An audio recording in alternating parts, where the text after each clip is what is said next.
Hey there! It's been a while. Welcome back to my Redstone videos.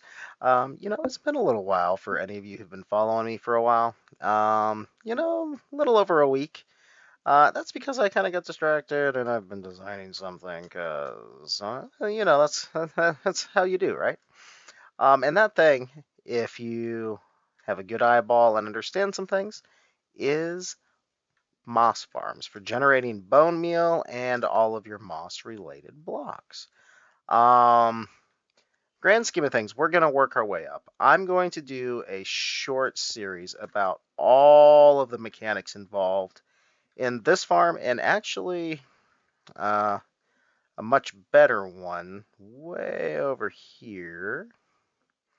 And I say better because it's got some mild design improvements. You'll see it's a little more streamlined, a little more linear, all of that. This one's smaller, although it can easily be turned into the doubler like that guy over there. This one of the big advantages is it bone meals on demand, and then I can store all my excess items and then create extra bone meal as I need. But that's for way down the line.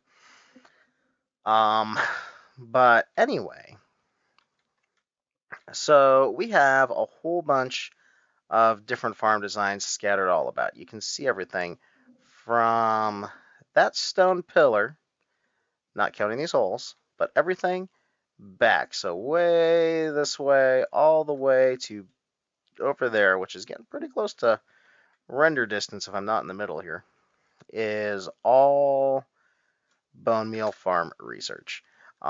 So we're going to break this up into several episodes after this one. This really is just an introduction, to be honest with you. But we're going to go over all of the mechanics of the moss block, how it works, all of the basics, bone mealing, conditions for things to grow on it, yada, yada, yada. That's going to be its own episode. And then we're going to talk about cobble generators versus smooth stone generators. You'll be shocked to find out that the stone generator was actually the hardest part of this entire farm for me. All right. Actually, let's go ahead and let this run in the background as we chit chat about this. We're going to talk about different kinds of clocks. This one that I'm standing on is actually a multi-clock system. It uses a repeater clock to set up my stone generators. They have to work at a certain speed, otherwise they break, they cause problems. We'll get to that once we get to that episode, but it uses that. And then, as you can see at the top behind me, it's also utilizing a water clock system to actually power the farm as a whole.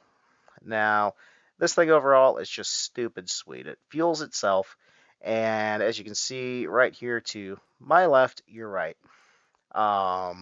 the bone meal is coming around the loop, and all of the extra is going into my shoulder loaders right here. Um, stupid fast design. This one actually is not the perfected model. Um, I've got a little bit more work to do. There's some things I learned on some of these other ones that I've built back here that can actually help me squeeze out a lot more efficiency. I'm already at about, I have to sit down and redo the math, to be honest with you, but I was somewhere in that 80 to 90% as efficient as El Mango design. And once I do all of the upgrades that I have back there, I should be able to beat him by an easy 10-15%, I think.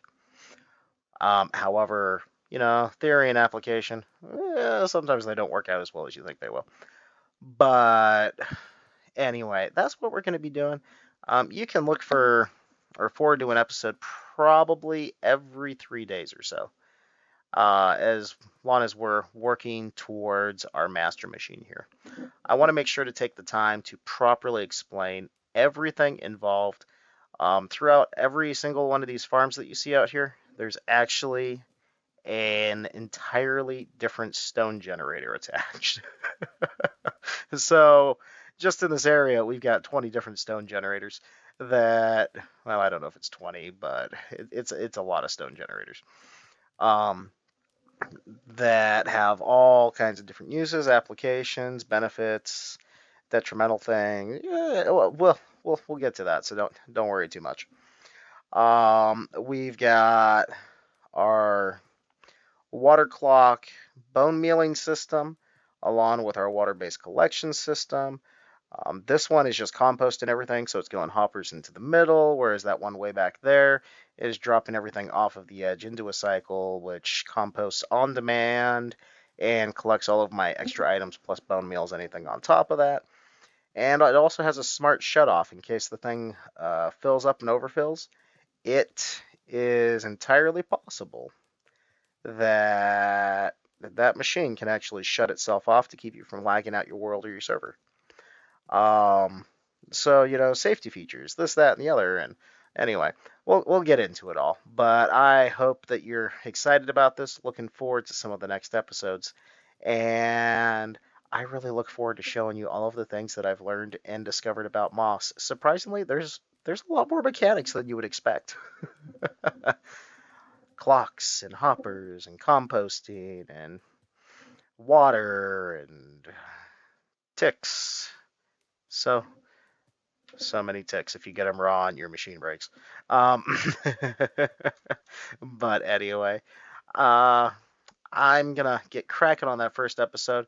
You can look forward to learning everything there is to know about the moss block, bone meal and moss, and everything here in about 3 days. So thanks for being patient. I'll catch up with you when the next one releases. And until then, hey, stay excellent. Bye now.